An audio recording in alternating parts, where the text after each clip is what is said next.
इस बारे में और जानकारी जैसे आएगी हम आपको बताएंगे, लेकिन अब बात उस मर्डर मिस्ट्री की जिसमें 2 हफ्ते से ज्यादा का वक्त बीत चुका है और सनसनीखेज उतार चढ़ाव लगातार आ रहे हैं।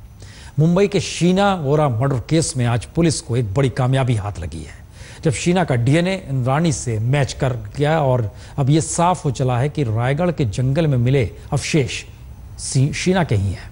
और इन सब के बीच इंद्राणी मुखर्जी को जेल भी भेज दिया गया है, जबकि उसके पति पीटर से पुलिस लगातार पूछताछ कर रही है।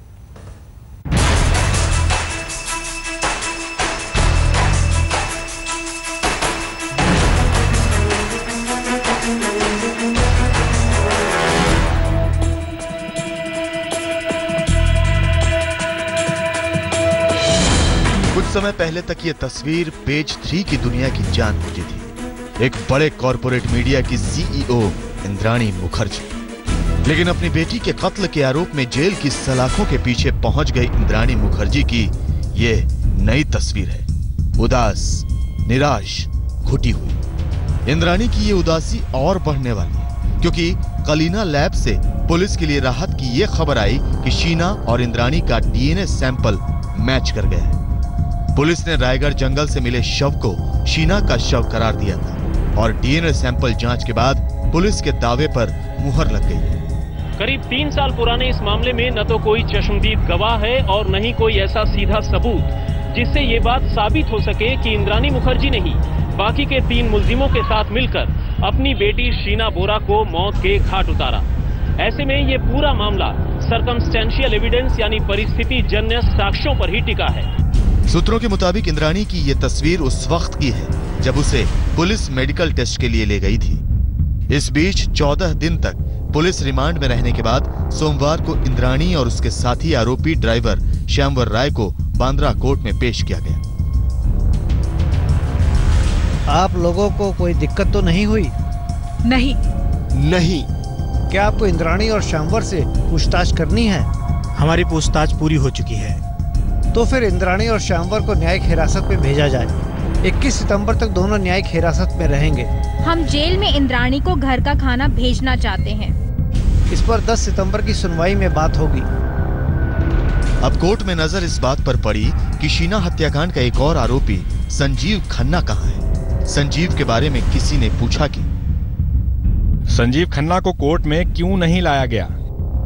संजीव को पुलिस कोलकाता ले गई है। तफ्तीश में पुलिस को संजीव की जरूरत है। दोनों आरोपियों के साथ संजीव को भी जेल भेज सकते थे। संजीव अभी 2 दिन और रिमांड पर रह सकते हैं। पुलिस का केस इंद्राणी और शीना के डीएनए के मिलान से और भी पुख्ता हो जाता है। साफ है कि इस बीच 2 दिन में संजीव खन्ना से पुलिस अकेले में कुछ और राज उगलवाना चाहेगी। विद्या के साथ सुप्रतिम बैनर्जी, मुंबई आज तक। तो इंद्राणी को जेल भेज दिया गया है और ड्राइवर को भी जेल भेज दिया गया है, लेकिन पीटर मुखर्जी से पुलिस पूछताछ कर रही है। हम सीधे मुंबई चलते हैं। साहिल, क्या जानकारी है, क्या पूछताछ हो रही है? देखिए, पिछले 4 घंटे से ये पूछताछ चल रही है और अभी खार पुलिस स्टेशन में एक बार फिर पुलिस के सारे मुखिया यहाँ पर इकट्ठा हो गए। मुंबई के पुलिस कमिश्नर राकेश मारिया है, जॉइंट सीपी देवेंद्र भारती है। जो इन्फॉर्मेशन है उसके मुताबिक ये है कि जो संजीव खन्ना को आज कोलकाता लेके गए थे और उनके घर से जो लैपटॉप और बाकी कागजात जो बरामद किए हुए हैं उसके आधार पर पीटर मुखर्जी से पूछा जा रहा है और खास करके पुलिस को अब इस बारे में जानकारी लेनी है कि क्या फाइनेंशियल ट्रांजैक्शन थे, क्योंकि जाहिर सी बात है कि पीटर मुखर्जी और इंद्राणी के जॉइंट नाम पर कई सारी प्रॉपर्टीज हैं और बाकी भी इन्वेस्टमेंट्स हैं। तो इसका सारा ब्यौरा और बाकी है, क्योंकि आज कलकत्ता का एक कनेक्शन निकल के आ गया है संजीव खन्ना का, तो उसके बारे में पूछताछ की जा रही है। हालांकि मुंबई सीपी ने पहले भी हमको कहा था कि हर कोई आदमी से हम पूरी पूछताछ करेंगे और 14 दिन की रिमांड उनके पास थी, उसमें इंद्राणी और ड्राइवर से बाकी पूछताछ हो चुकी थी। तो उस वक्त जो बाकी पूछताछ है वो पीटर मुखर्जी से भी की जा रही है। कितना समय लगेगा ये कहना काफी मुश्किल है इस वक्त, लेकिन पिछले 4 घंटे से लगातार पूछताछ चल रही है। चलिए, आप नजर रखें, उसके बाद कुछ डेवलपमेंट होता है हम आपके पास आएंगे। लेकिन इन सब के बीच एक दहलाने वाली खबर आज जयपुर से आई। जयपुर में आज बलात्कार की वारदात जिस तरीके से सामने आई उसने वाकई रोंगटे खड़े कर दिए, क्योंकि यहां एक होटल में नाबालिग लड़की से 27 लोगों ने बलात्कार किया। लड़की को भूखा प्यासा रखा गया। होटल के मैनेजर और स्टाफ समेत कई लोगों ने मुंह काला किया अपना।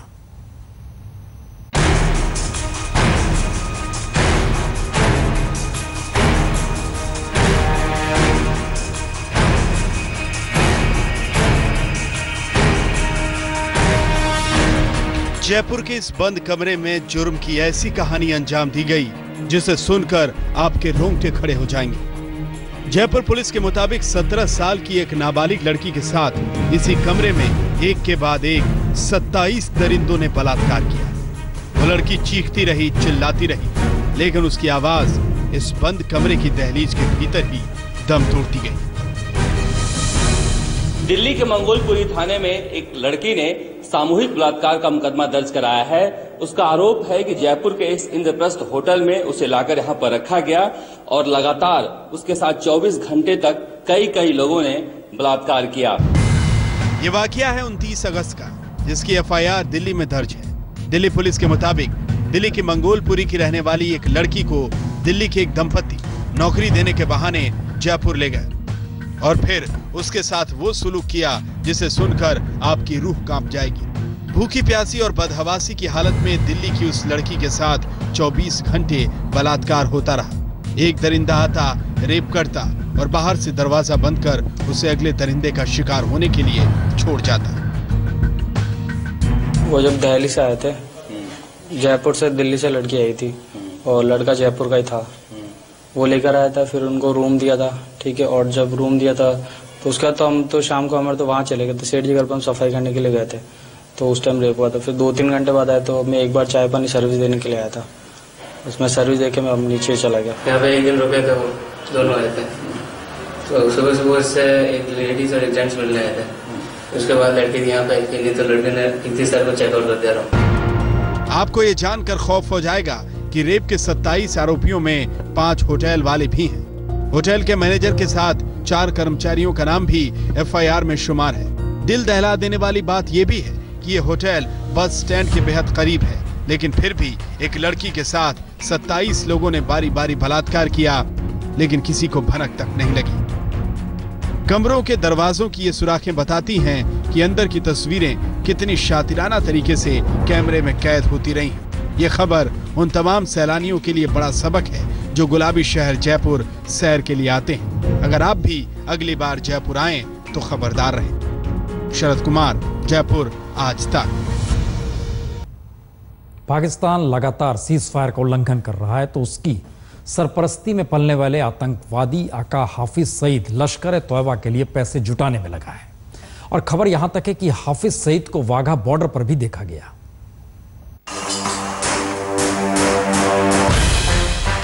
एक तरफ दोस्ती का हाथ और दूसरी तरफ दुश्मनी की साजिश। पाकिस्तान एक बार फिर भारत के खिलाफ आतंक का नेटवर्क तैयार करने में जुटा है। भारतीय खुफिया एजेंसियों के मुताबिक लश्कर तैयबा के लिए फंड के इंतजाम करने में लगा है हाफिज सईद। पीएमओ को भेजी रिपोर्ट में खुफिया एजेंसियों ने कहा है कि हाफिज सईद को वाघा बॉर्डर के पास पाकिस्तान की सीमा में देखा गया। भारतीय खुफिया एजेंसियों की चिंता इतनी भर नहीं है कि हाफिज सईद भारत के खिलाफ आतंक का कारोबार फैलाने के लिए फंड इकट्ठा कर रहा है, बल्कि वो पाकिस्तान में मौजूद तमाम आतंकी संगठनों को एकजुट कर भारत के खिलाफ किसी बड़े हमले की तैयारी कर रहा है। खुफिया रिपोर्ट के मुताबिक जमात-उद-दावा, जैश-ए-मोहम्मद, हरकत-उल-मुजाहिदीन और अंसार-उल-उम्मा ये संगठन भारत विरोधी आतंकी संगठन रहमत ट्रस्ट और हिलाल जैसे ट्रस्ट के नाम पर पैसे की उगाही कर रहे हैं। इन आतंकी संगठनों ने जानवरों की खाल बेचकर 3500 करोड़ पाकिस्तानी रुपए इकट्ठा करने का लक्ष्य रखा है। ईद के मौके पर लोगों से जानवरों की खाल मांगी जा रही है और उगाही से भारत में आतंक फैलाने की तैयारी है। तो पाकिस्तान तो इस तरह का काम तो करते ही हैं, लेकिन इसका मतलब ये नहीं कि हम उस पर जहाँ तहाँ प्रक्रिया देंगे। जो कदम हमारा ओर से उठाना है, जो निश्चित कदम है वो तो उठाएंगे। और पाकिस्तान का तरफ से इस तरह का हरकत करना ये कोई नई बात नहीं है। जाहिर है पाकिस्तान का भरोसा रिश्ते सुधारने में नहीं बिगाड़ने में ज्यादा है। आज तक को मिली जानकारी के मुताबिक 9 सितंबर से बीएसएफ डीजी की बैठक में संयुक्त राष्ट्र की भूमिका का मुद्दा उठाने वाला है। पाकिस्तान ये प्रस्ताव रखने वाला है कि United Nations military observation group की मदद ली जाए और ये पता लगाया जाए कि सीज फायर का उल्लंघन कौन कर रहा है, भारत या पाकिस्तान। जाहिर है भारत को यह कतई मंजूर नहीं होगा। दिल्ली में मनजीत सिंह नेगी के साथ राहुल कंवल, आज तक। तो रिपोर्ट में इस बात का भी जिक्र है कि तीसरे पक्ष की भूमिका को मुद्दा पाकिस्तान बना सकता है डीजी बैठक से पहले। और रिपोर्ट यह भी कह रही है कि दरअसल मध्यस्थता चाहता है यूनाइटेड नेशन के जरिए। राहुल कमल हमारे साथ जुड़े हुए हैं। राहुल, क्या जानकारी आ रही है? आज तक को प्रसून जो जानकारी मिली है उसके मुताबिक जब पाकिस्तान रेंजर्स के डायरेक्टर जनरल दिल्ली में आएंगे तो ये मुद्दा उठाएंगे कि जम्मू कश्मीर में जो United Nations military observers group है जो कि 1949 में बना था, उसकी भूमिका को एक बार फिर से खड़ा किया जाए। हर जगह जहां पे सीज फायर वायलेशन होता है, इन संयुक्त राष्ट्र के ऑब्जर्वर्स को ले जाया जाए, ये पता लगाने के लिए कि सीज फायर वायलेशन हिंदुस्तान की तरफ से हुआ या पाकिस्तान की तरफ से। भारत सरकार ने इस प्रस्ताव को सिरे से खारिज कर दिया। उन्होंने कहा है कि 1972 के शिमला समझौते के बाद से किसी तीसरे देश की, किसी तीसरी संस्था की भारत और पाकिस्तान के रिश्ते में कोई जगह नहीं है और बातचीत होगी तो दोनों के बीच। अब सवाल यह है कि क्या पाकिस्तान जिस तरीके से एनएसए लेवल डायलॉग पूरा डिरेल हो गया, क्या एक बार फिर से इस तरह का मुद्दा उठा के इस बातचीत को भी डिरेल करने की कोशिश कर रहा है? प्रसून, चलिए बहुत बहुत शुक्रिया। हम एक छोटा सा ब्रेक लेते हैं, तुरंत लौटते हैं। और अब बात बिहार की, जहां पर चुनावी गहमागहमी खासी तेज हो चली है, क्योंकि इन सब में सबसे पहली खबर मुलायम सिंह यादव को लेकर है, जिन्होंने लालू नीतीश के खिलाफ ही मोर्चा खोल दिया है। उनकी पार्टी बिहार में सभी 243 सीटों पर चुनाव लड़ेगी। जी, समाजवादी पार्टी सभी सीटों पर। दूसरी तरफ लेफ्ट पार्टियों ने चुनाव से पहले मोर्चा बनाया है। और तीसरी खबर यह है कि कल संभव है कि बिहार में चुनाव की तारीखों का ऐलान चुनाव आयोग कर दे।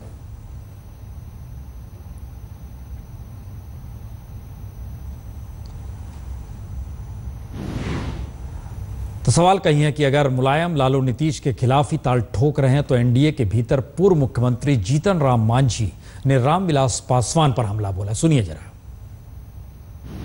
वो केंद्रीय मंत्री हैं, अगर सेक्रीफाइस करने की बात है तो बड़ों की बड़प्पन होती है, बड़े लोग थोड़ा झुकते हैं। अगर वो झुकेंगे तो महान आदमी हैं, हम उनको प्रणाम करते रहेंगे। लेकिन यदि तकवा ऐसा सोच होंगे तब तो फिर कोई ना कोई रूप में तो दबाव डालना पड़ेगा।